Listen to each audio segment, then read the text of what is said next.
এই ইফতার পার্টি সম্বন্ধে বলুন, দু একটা কথা দিয়ে একটু বলুন আপনি প্লিজ। দিদির ইনিশিয়েটিভ এটা পর্ব যার যার, উৎসব সবার। হ্যাঁ, এটা তো বটেই। মাননীয় মুখ্যমন্ত্রী বারবার বলেন যে ধর্ম যার যার, উৎসব সবার। এবং আজকে এটা মহিলাদের একটা দাওয়াতে ইফতার দিয়েছে আমাদের তৃণমূল মহিলা কংগ্রেসের ও সাধারণ সম্পাদিকা প্রিয়দর্শিনী হাকিম। এবং এখানে এটা মহিলাদেরই নিয়ে এই সবাই আমাদের কোনো অসুবিধা হয়নি। অন্য ধর্মের যারা মানুষ তাদের সাথে বসে একই রকমভাবে মাথায় একটু ওদের মতন করে আমাদের ওড়নাটা জড়াতে কারোর কোনো কষ্ট হয়নি, বরঞ্চ উৎসবের মতনই লেগেছে।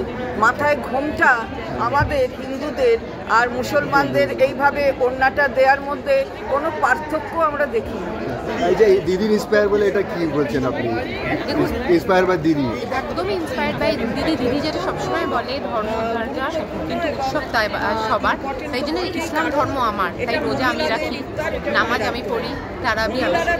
কিন্তু রমজানের পরে যখন সারাদিন রোজা রাখার পরে যখন ইফতার হয়, ইফতার পার্টি হয়, সেটা উৎসব। সেই উৎসবে সবাই আসে, সব ধর্মের সব বর্ণের মানুষ আসে, একসাথে আসে। তেমনিভাবে ঈদের রাত্রে যখন ঈদ মুবারক বলতে সবাই একসাথে চলে আসে।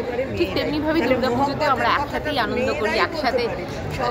এবছর দুঃখ লাগছিল যে হোলি খেলতে পারলাম না, কারণ রমজান মাসে পড়েছে বলে, কিন্তু হোলিও তেমভাবে একসাথে হই হই করে।